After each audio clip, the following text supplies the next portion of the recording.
He is a god of the game. Get used to this noise, people. The 2021-22 Football League is back, and how?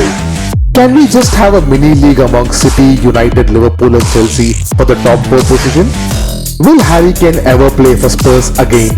And it seems like the English media never got a chance to watch Lukaku at Inter. Is this Atletico's LaLiga title to lose?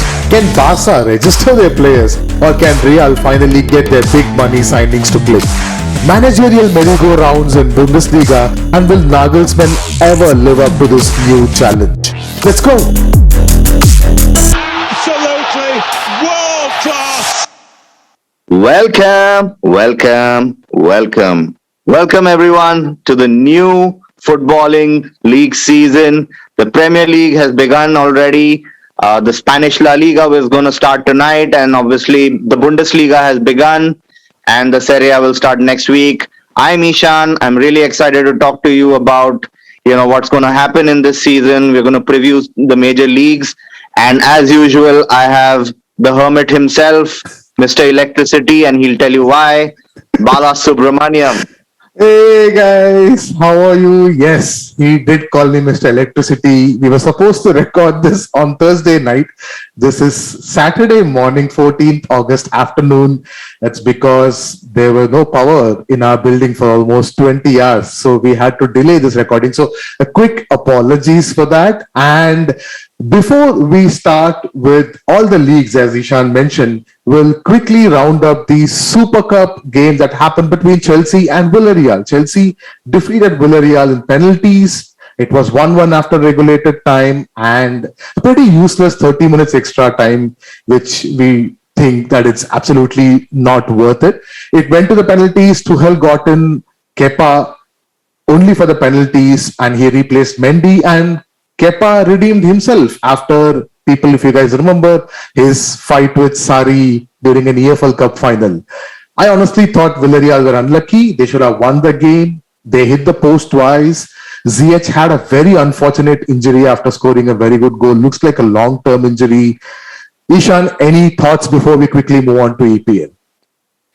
I think you summed it up pretty quickly. I think I just want to put, lay emphasis on how unfair the extra 30 minutes are, knowing the circumstances of COVID, where the season for a lot of the players, especially in the Chelsea team, had just ended not a couple of weeks ago. So I think it was a bit unnecessary. It puts a lot of strain, but hey, Chelsea start off the season with a trophy. They wouldn't mind that, right? And I think what a last couple of months Jorginho is having. Mr. Trophy himself, like, he's building himself a good trophy cabinet already, more trophies than Tottenham. So, meaning, I'm amazing. He's obviously, I think, going to be a contender for the Ballon d'Or, but I know who's going to get it, a guy from Paris. But that feels so odd to say. But yeah, congratulations to Chelsea. You said Villarreal dominated. They had great chances, but Chelsea came up with the result. So it puts them in great stead, in great momentum for the season coming up. Congratulations, Chelsea and their fans. You finally won it on your 4th attempt. All right. Let's start with the English Premier League, which actually had its first game yesterday night, where Brentford, after a gap of 74 years, played their first ever Premier League game against Arsenal, and they won Arsenal 2-0. Arsenal haven't changed. It's pretty obvious. They're the same team who do not know how to defend. And they spent 58 million on a young player, Ben White, who immediately after joining Arsenal also forgot how to defend. So, meaning I wouldn't say it's a disastrous start, because Arsenal have been known to not start off very well. Last season was an outlier that way, where they started off really well.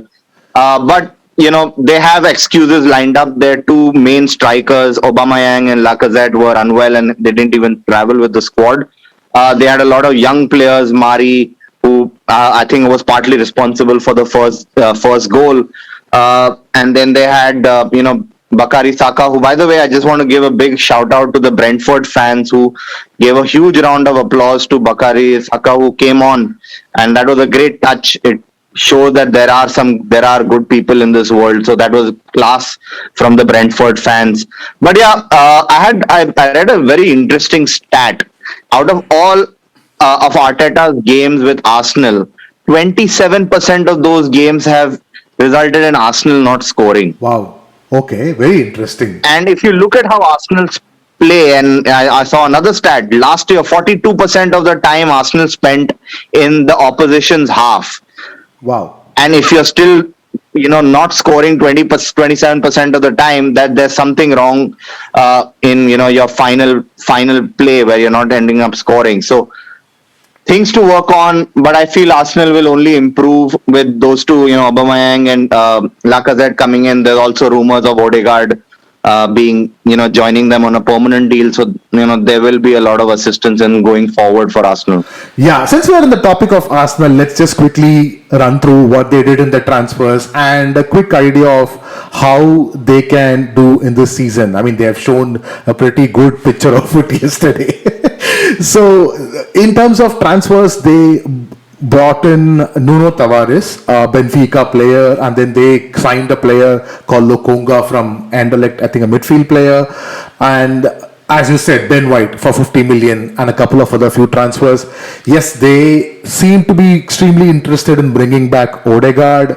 There is news that they are after Maddison. So it looks like they are after the right kind of players, because that's the area of the pitch where they actually lack a lot of creativity. Now, Arsenal, I'm not going to be very optimistic about them this season. In fact, in my kind of own predictions, I've put Arteta is going to be one of those managers who might get fired first out of all the EPL managers this season. So Arteta is on a firing line if Arsenal are not anywhere closer to the European positions. I mean, I say European positions, I'm including Europa League also, because I don't expect Arsenal to finish in top 4 this season. So even if they're not anywhere close to Europa League position, you might see a managerial change coming in.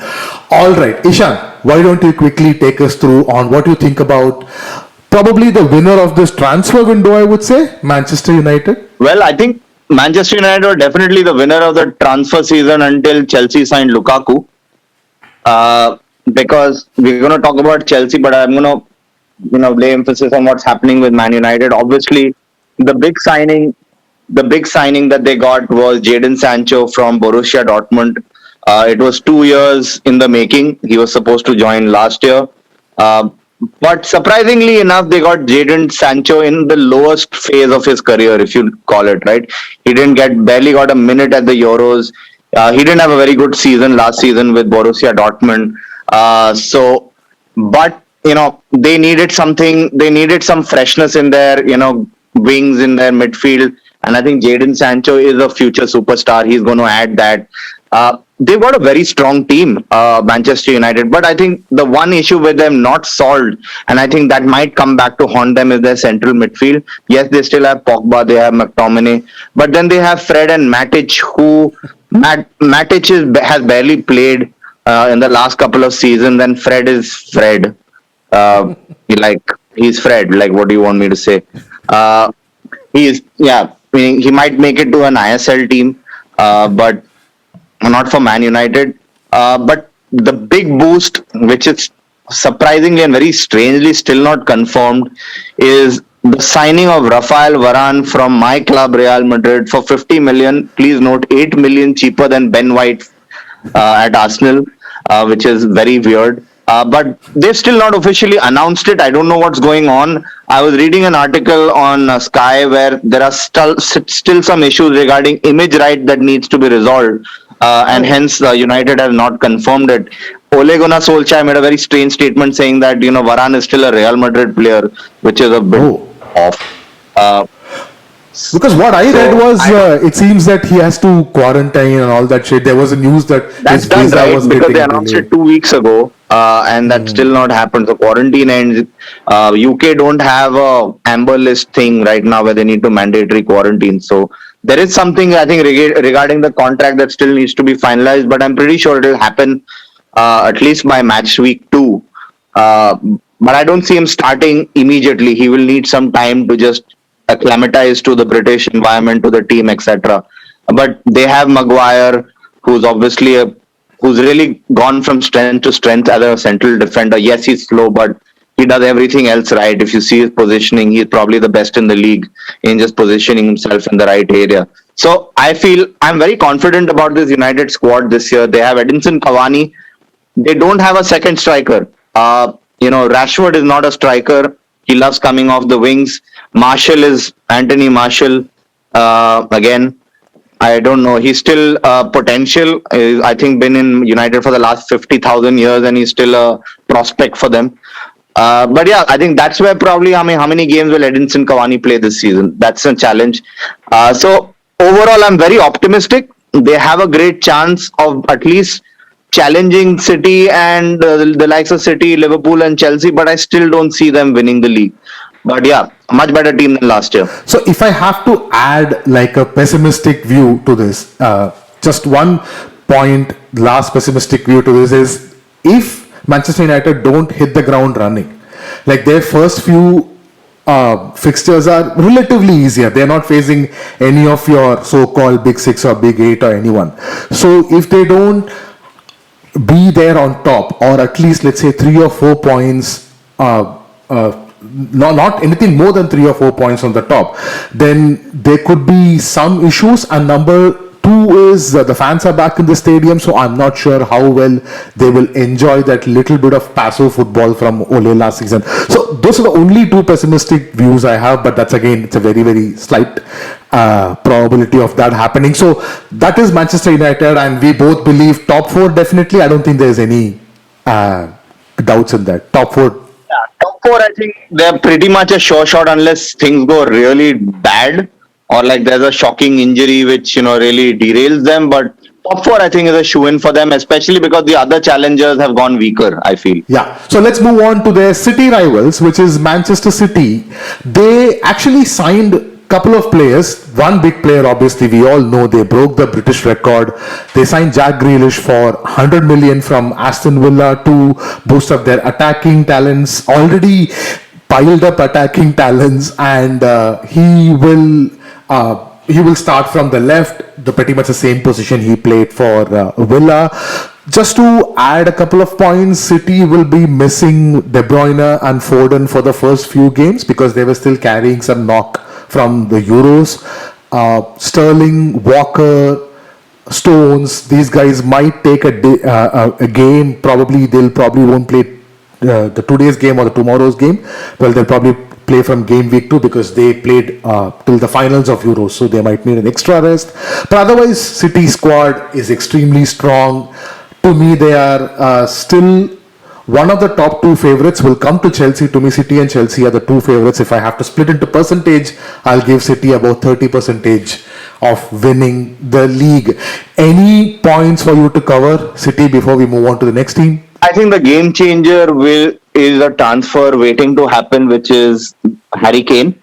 There is still a lot of strong hope from the City side, the City management, that they will push through on this deal to sign Harry Kane. The fee right now is about 150 million euros, which is quite a lot for a player aged as Harry Kane. But if Harry Kane joins, that is the one missing piece City have in their team, is a number 9 in a way, a point of reference in a squad. Last year they won the league without almost an entire season without a centre forward. But also people need to understand the other teams didn't do too well in terms of representing their cases. So there wasn't too much of a challenge. This year might be different. A lot of the major top 4 teams have strengthened a lot. And I think getting Harry Kane would be the difference. Also, a last pointer, I think I was a little disappointed with the way they played in the Community Shield. Yes, Pep Guardiola changed a lot of things up.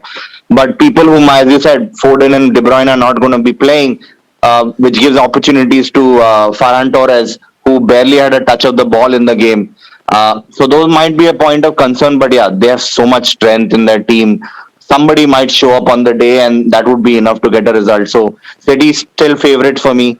I think I would be with you on the 30%. So moving on to the other team who again, I give another 30% to that team, that is Chelsea, only and only because they have signed Lukaku and they have crossed that line. They have signed him. They have presented him as a Chelsea player. It's done, because that's the one piece of the puzzle I thought like that was missing from Chelsea's artery. So they were able to, Chelsea's armory, and they were able to fix that puzzle with the signing of Lukaku.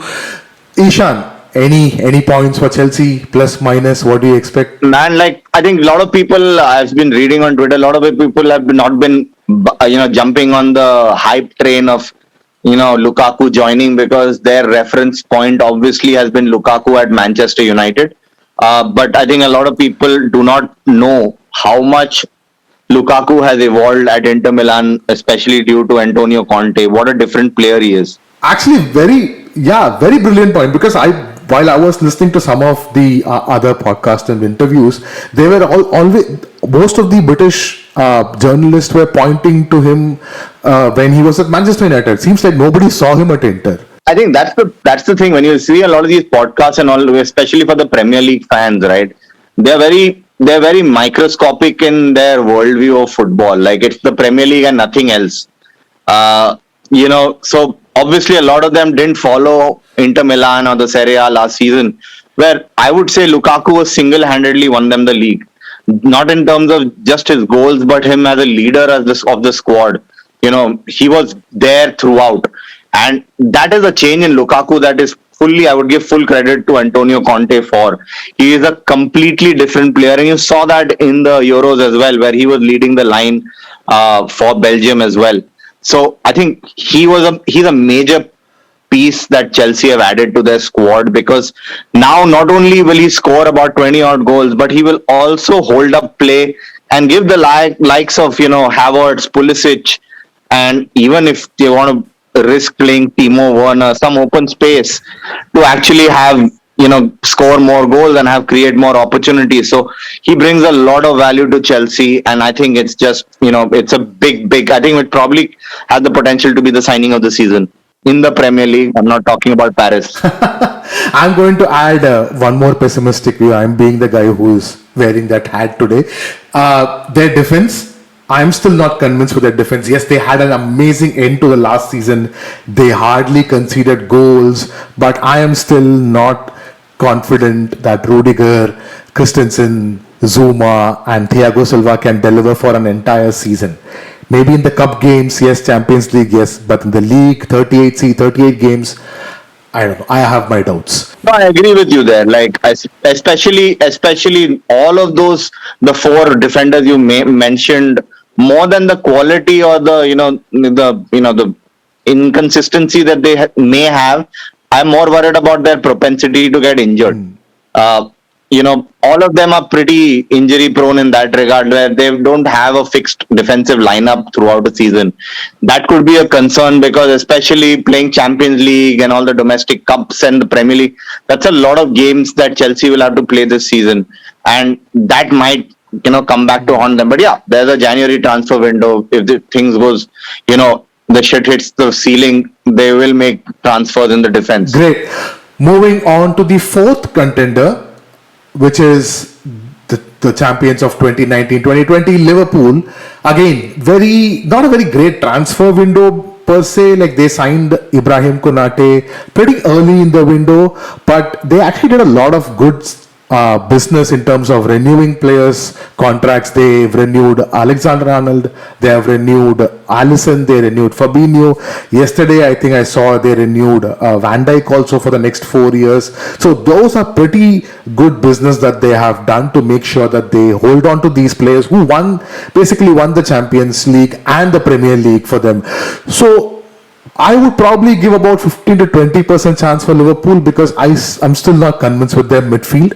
The midfield is good, but I'm still not convinced with Thiago Alcantara. Probably the first time we'll see an entire season where he might start with Henderson and Fabinho in the middle. Yes, the return of Van Dijk and Gomez is an amazing boost. It's a great boost, but we have to understand that Van Dijk didn't play for almost 300 days or 200 days or something like that. So it is extremely difficult for a player to just start and be at his best. So it will take a lot of time. So I don't give Liverpool a great chance, but the only advantage that I'll give them is their team has been together in pre-season for the longer time amongst all the other teams. Luckily, Liverpool didn't have a lot of players who played the Euros for a longer time. Yes, the Brazilian players were missing. Alisson, Fabinho were missing. Firmino was missing for a while. But they still had the Salahs and the Manes and every other players. Van Dijk, Gomez, everyone were there. Alexander-Arnold. So that is a bit of a positive for Liverpool, I would say. But other than that, again, top four, definitely I don't see any problem in top four. But winning the league, yeah, I would probably give them about 15-20%. Yeah, I think there have been, I think that, as you said, I think there are, and I want to add to that, I think they have had two major signings. I would say Van Dijk is a new signing, which they will have to take it easy on him. He can't be pushed into playing every single game. But I think their biggest signing is going to be fans coming back into Anfield. Imagine without fans, Liverpool lost 6 games on the trot at Anfield. I don't see that ever happening again with Anfield fans. Otherwise, there will be riots, right? So the fans coming back is going to be a major, major boost for them. My only concern, and I will be a little bit of a pessimist here, is their top 3, I feel, have been figured out a bit. The forward line, the Salah, Mane, Firmino combination this is probably the 4th season where they are an attacking line.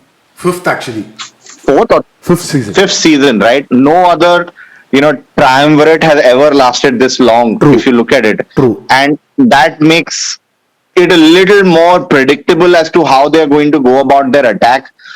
So that might be my only concern about it. But yeah, if all of them play at their top level, Salah is anyway going to get you about 20 goals this season. Mane has had a bit of a downer in the last season and a half. You need him to pick up his game, and if that doesn't happen, then I see them struggling a bit this season because just of the lack of freshness. But otherwise, this squad is pretty sorted. Great. Now move on to London, and especially to North London, which is Tottenham Hotspurs. Like, they had a change in their manager, Nuno Espirito Santos, who is their 745th preference of the manager. They were trying and finally got him. We still don't know whether Harry Kane is going to be there or not. Ishan, where do you put Spurs? What do you think of them? Nuno Espirito Santos' job announcement was like, I almost felt like, when you apply for a big MNC and then you get an automated response from HR saying that, thank you for your application, we really value you and we'll get back to you as soon as possible. And then for 5 years, you don't hear from them. And that's how suddenly you heard from them, because the global employee supply just died. And that's how Nuno Espirito Santo got the job. So I think that summarizes Tottenham. But I think they're a crisis waiting to happen. Because, yes, first I want to highlight 2 big things that they've done. They've signed 2 very good players. Bryan Gil from Sevilla on an exchange deal plus money. Eric Lamela goes the other way to Sevilla. He's been a great servant for Tottenham, so congratulations to him. But Bryan Gil is a real talent. Like, I've been seeing some YouTube videos of him. If he, lives up to that potential, Premier League is a completely different ball game. But if he even comes 50% this season of what he's capable of, they've got a real asset at a very cheap price, right? And he's really young. The other is Christian Romero, who is a really solid signing from Atalanta. He is a brilliant player, and I feel he might, start gelling well, fitting into the Tottenham scheme of things from day one. Now, the biggest problem I feel they have, and why I said they're a crisis waiting to happen, is, as we mentioned, the issue of Harry Kane. If they do not let him go, you're going to have your best player who's not going to be in the best of moods. Yeah. He is not a Lionel Messi who can, curb all of that anger and put it onto the pitch and now be a candidate for the Ballon d'Or like he is, like what happened last season. He's not that kind of guy. Harry Kane is just too nice. He's a gentleman, right? If it doesn't work out, he'll still try his best to be loyal to Tottenham, but it's going to be very hard. Now, if, say, for example, he does go to Manchester City, do Tottenham have the time to buy a proper, number 9 or a proper centre forward in under a week. I don't think so. Yeah. Right? Who are the centre forwards available? Because most of the leagues have started. People have already started their plan. It's going to be very, very, I would say, impossible for them to buy a player at cost or at, who's worth in under the budget. I can only see Sergio Aguero, who's anyway not going to be playing for 10 months, right? He's probably the only forward available. That will be quite a thing, man. Oh. Yeah. Well, that's like So, completes this madness. That will complete this entire madness. Exactly. So I think, Daniel Levy has this knack of keeping all his major transfers to very late or letting go of his big players very late. And it's never worked out for them. Last time when they sold Gareth Bale on deadline day, they spent all of the money on useless players. Yeah. And that is the risk they stand to, repeat again. So I worry about Spurs this season. I really do. It's an end of an era. They've had a great run, but it's going to be a challenge for them. Yeah, I don't have a lot of hope for Spurs. Again, Europa League position maybe, but other than that, I don't see them getting anywhere near the top 4. And as you said, they are a crisis. So we really don't know. We'll have to wait till the end of the transfer window to see how they'll actually shape up. Great. Now, moving on to this new member, this new team who has been threatening to break this top 5, top 6, and they've been doing pretty well actually. They've been making a pretty good case that they are a better team than the North London teams, which is Leicester City under Brendan Rodgers. They made 3 really smart signings, and they're always pretty good when it comes to recruitment. They work on this model where they recruit cheaper, they develop players, and they sell them to a bigger clubs at a higher rate, which they've done it for the last 5-6 years. But they signed Boubacar Somare, who is the Lille midfielder who won the league with Lille last season. They signed Patson Daka from Salzburg, who is a winger cum scorer. And I don't know who's the third signing. Ishan, you will have all the details. Ryan Bertrand. Oh, Ryan Bertrand, yes. That's for free from Southampton. Yes. Great. So, what do you think? Leicester, will they continue their last 2 seasons' impressive performance? I think so, because I think more than it's not individual players for Leicester, it's always them as a unit. And Brendan Rodgers has done really well. Actually, he's got the mentality from the Ranieri squad back, last season. And you saw that even in the Community Shield. They had a very solid game. So I think it's not, as I said, Leicester City is never individual players. They're a unit. They've got Tielemans. They've obviously got Jamie Vardy. They've got really solid players, and they've got Kasper Schmeichel, their captain, as a keeper. So I think they will do well. Top 5, again, I think depends on how badly what we believe the fixtures on the top 5 should be, how much they blow it. If they do, I think Leicester will be waiting in line to take up that spot. So I think it's going to be a good season for Leicester City. I don't think it might be a great one. Yeah, even I'm thinking about 6th or 7th. 5 maybe if Spurs and Arsenal absolutely screw up. But yeah, the reason being their star defense, not their star defender, basically one of their big hope defender, which is Wesley Fofana. He got injured himself during a pre-season game. I think he's out till the end of this year, if I'm not wrong. That's a very, very unfortunate thing to happen because they were banking on him.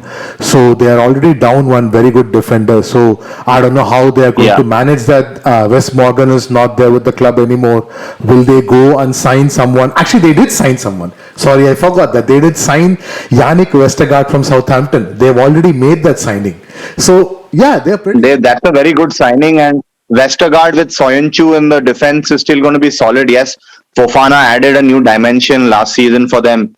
That will be missed, but I think they made a very capable signing with the limitation they have. So I think they'll do well. Great. So that's with all the EPL clubs, guys. As I said, this is Saturday, so the games are happening this week. Tonight we have Manchester United versus Leeds United. We have Norwich versus Liverpool. They're playing their first game. Leicester versus Wolves. And tomorrow night, Sunday night, like Ranveer Singh says, big game. Tottenham versus Manchester City. So everyone thought that this is the game where Kane will play for Manchester City and score against Tottenham, but looks like he's not going to play this game at all. So we'll see how this week turns up, and we'll come back to you guys on Monday with all the updates. Moving on to the Spanish league, which is La Liga, the league that is now feeling so left out that all their star players have gone. Like, if you are a La Liga fan, if you are someone who lives in Spain and respects La Liga a lot, like, how are you feeling right now? I think La Liga has become an atheist because they've lost two gods in the last couple of years, and I think losing Lionel Messi, yes, it was going to happen one day, but losing Messi not to retirement, to losing Messi to him moving to another club, that is something I don't think anyone, not even Real Madrid fans, ever thought would happen. But this season the La Liga has lost two the most influential captains of the entire league. They've lost Messi and Ramos, and that's a huge dent, not only for the Real Madrid and Barcelona, but for the rest of the league as well. People keep forgetting when Real Madrid and Barcelona play smaller clubs, who do the fans truly want to go and see? They want to see a Messi playing against a small club, right? They want to see a Ramos put in a crunching tackle or probably get a red card against their club. That also, gets you revenue for even the smaller teams. So it's a big loss. But I think, coming straight to the point, how easy do Atletico Madrid have it this season? That is, I think, completely rests on Diego Simeone, who, by the way, just renewed for another 3 years. They've actually become stronger. They signed Rodrigo de Paul. What a brilliant signing that is. And they retain most of their other squad. So I think Atletico have become stronger, whereas Real Madrid and Barcelona has significantly become weaker. Yeah, it has opened up the La Liga big time. I mean, teams like Sevilla, Celta Vigo, why not Villarreal? Like, they all will be licking their elbows to see that, like, what they can do to get into the top four. And there is a realistic chance. You can't deny the fact that teams like Celta Vigo, as I said, all those fringe teams will be looking to get into this top Please four. Don't forget mentioning Valencia. Oh, Valencia. Yeah, actually, they're also a great team. In fact, they played their first game yesterday and they won. They defeated Getafe 1-0. They have a new coach. I think he's an ex-Getafe coach, if I'm not wrong. He came in and won. Yeah, he was Bordalas, who was the Getafe manager last season. Great. So they won their first game 1-0. So all these teams will be looking forward to it. Real Madrid, they've lost Varane, they have lost Ramos. They've got Alaba, who's a great signing, but I think he's not going to play for the first 1 or 2 weeks, if I'm not wrong. Cruz is not expected to start the first 2-3 games. I'm not sure whether... So is Hazard. Yeah, and I'm not sure the Brazilian players are back with the team full-fledgedly. The likes of Casemiro, Militao, and all those players. So. No, they're back. Marcelo has injured himself again. Okay. So we will have to start with Miguel Gutierrez, who's actually a very good left back. Yeah. But young, he's not a Marcelo. But yeah, it's a very, I feel, a weak team. And what's happened is that we've had to literally been forced to let go of Odegaard because our priority was to first let go of the likes of Isco, but literally zero bids for Isco this season, which has resulted in us running out of squad space, and hence Odegaard is the one which has not been listed into the squad. But yeah, I'm actually resting on miracles. I'm hoping Gareth Bale will have a miracle season. I hope Hazard will finally justify his cause. I'm relying on these very aspirational hopes so that Madrid actually do something worth reckoning this season. But otherwise, I think it's going to be a weak season for us. I think coming to Barcelona, it depends on who are the players they register. If they don't register Depay, who's probably been their most informed player in the preseason, that's a huge loss.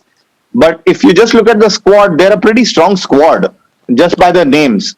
How will they play without Messi? One never knows.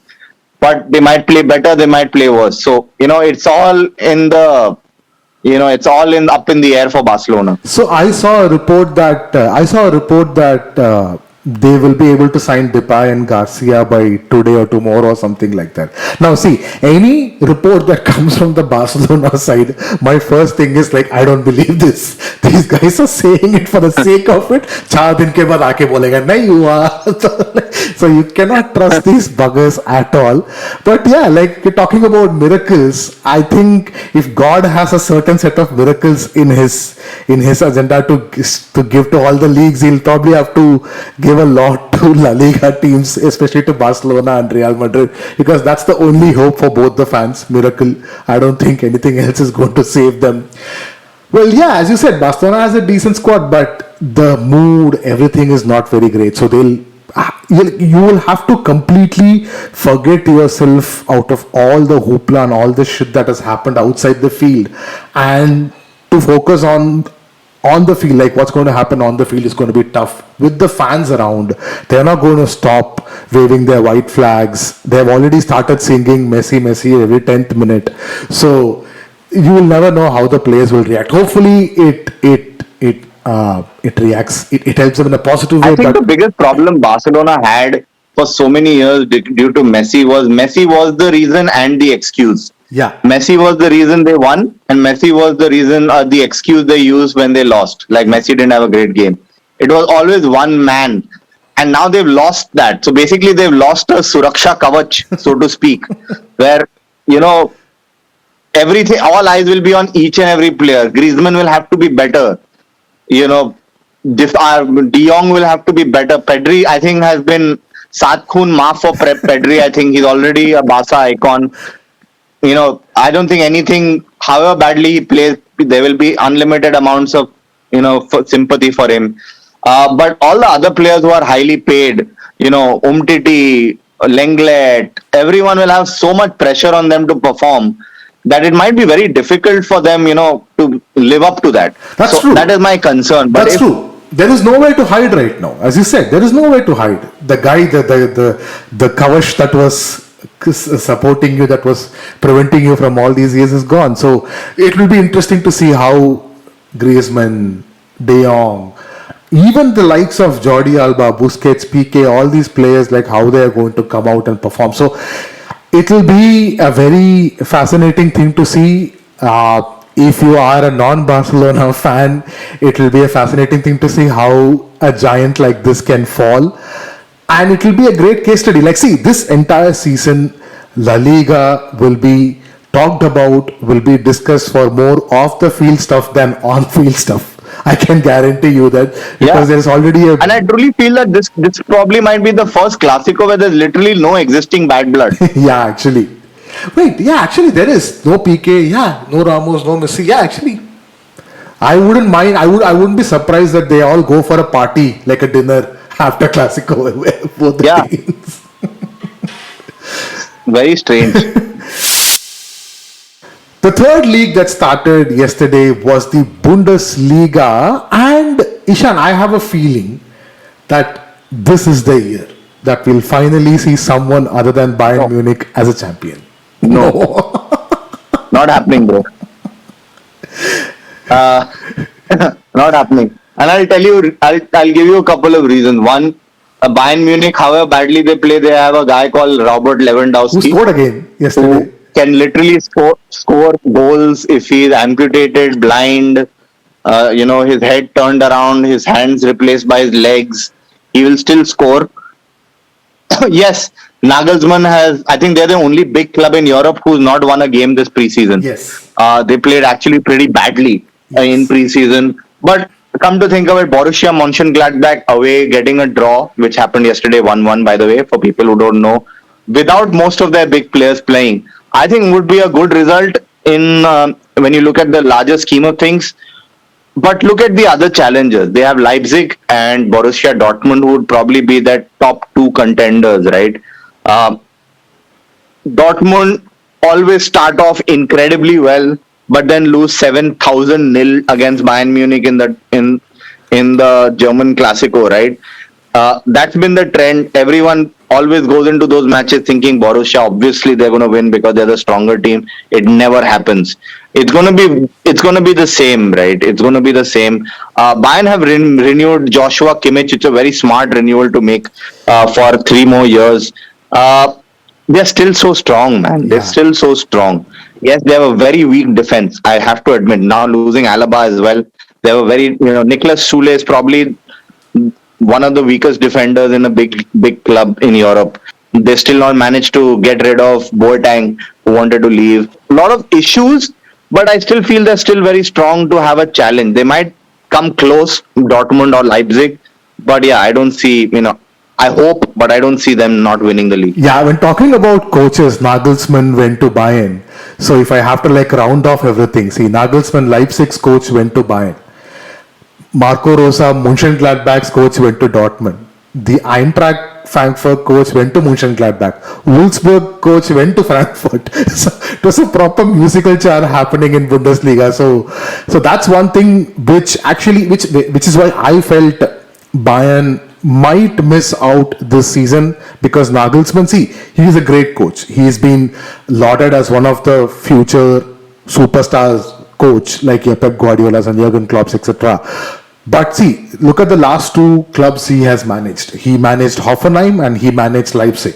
Now, these 2 clubs, in spite of whatever they have done on the field, these 2 are actually quote-unquote the corporate clubs. Like if you go to Germany, no one gives a fuck about Hoffenheim and Leipzig, because they are this front-end, fan-facing corporate channel. So Hoffenheim, it is SAP, and Leipzig, we all know it's Red Bull. Now, the first time he's going to a club that's actually a club who has tons of experts, tons of few former legends who are now pundits. Like losing a point in Bundesliga is a catastrophe. Like I haven't seen the reaction in the German amongst the German journalists after their draw to Mönchengladbach. I'm pretty sure there must have been some other guys who have already started the topic that Nagelsmann out. So it's I think you raise a very important point with Nagelsmann, because so far in his career, he's always played with clubs and made them punch above their weight. Yeah. But now he's joined the apex predator. Yeah. All he has to do is deliver results. There is no excuses. Like their B team should be stronger than most of the teams in the Bundesliga. So if you have injuries, no excuse. You still have to win. Yeah. Can he adapt to that level of pressure? Plus, you have the Champions League. He has very little experience in the Champions League, to be honest. Yes, he got Leipzig in the Champions League, but nobody expected anything from them. Now, you are expecting Bayern Munich to win the Champions League. It's a completely different ball game he's entered into. It's pretty similar to how Poch is going to feel like at PSG, right? Yeah. Expectations are now just like gone through the roof. So a lot of pressure on him. Can he adapt? Probably in the Bundesliga, probably not in the Champions League. So I think those are my worries for Bayern Munich. Just the pressure they put on themselves being so big. But what else? Am I missing something in the Bundesliga? Another thing, I think, just moving on to another club. Sorry, Bala, if you had to say something. Mainz have a game coming up this weekend, and they have 17 players who tested positive for COVID. Yeah. The problem is they still have a big enough squad, or a squad enough to be registered to play a game.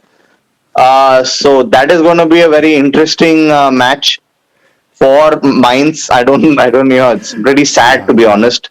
But I really hope this is not a start of another COVID thing in the domestic leagues. What do you think? Yeah, hopefully it's not. I saw the news. It was pretty sad for them. They'll probably play their B team or C team or something like that. But yeah, as you said, hopefully this is not a start of another thing and they were able to sort this out at the earliest stage. Now, talking about other quick transfers that has happened in Bundesliga, Andre Silva, the second highest scorer in Bundesliga last season. It was not Haaland, it was Andre Silva. He moved from Frankfurt to Leipzig, and Leipzig has a new American coach. He was Salzburg's coach, Jesse Marsch. I'm pretty sure another 1 or 2 seasons, one or the other English clubs will be looking up to him. He's a very exciting coach. So if you're following Bundesliga, look out for Jesse Marsch from Leipzig. Very exciting coach. Other than that, the usual suspects. So these top 3 will be the top. Also note, Bala said when you were talking about Andre Silva, he said not even Haaland, second highest, because the first place is only booked for one person. He was not even the first last season. Last season he became the top goal scorer ever in the history of Bundesliga.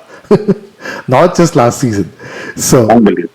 And he scored a goal yesterday again. So that's about it for Bundesliga. So Bundesliga is done. Serie A isn't starting this week, so we will park Serie A for the next Thursday's episode. I think it's fine. We have already taken about 40 minutes for this season. League we're not going to talk about it because there's a lot been talked about League One for a while. So we'll cover that in our Monday episode, where we will talk about the weekend games, what happened in these three leagues, big games. We'll talk about the team's performance and see how it goes. So before we close out, Ishan, any other important news or anything that we are missing? KL Rahul. Yeah, century at Lords, and he is now better than Sachin Tendulkar. He is now better than Sunil Gavaskar and everyone, but not better than Ajit Agarkar. Ajit Agarkar still scored a century at Lords. But I think it's going to be a great test match. It's pretty even, level playing field right now at end of day 2. Obviously, the match will be decided with how much rain happens, as usual. If England are losing by day 5, it will rain, probably. If India are losing, it will be the sunniest day in England. So that's how it goes. But yeah, excited about this test match. It's going to be a good game. I think those are the F1 weekend vacation or winter break, summer break. I don't know, whatever season is probably coming to an end. So you will have a race week next week. Next week, right? Next week or next to next week. One of those weeks. So I think next looking week. forward to that as well.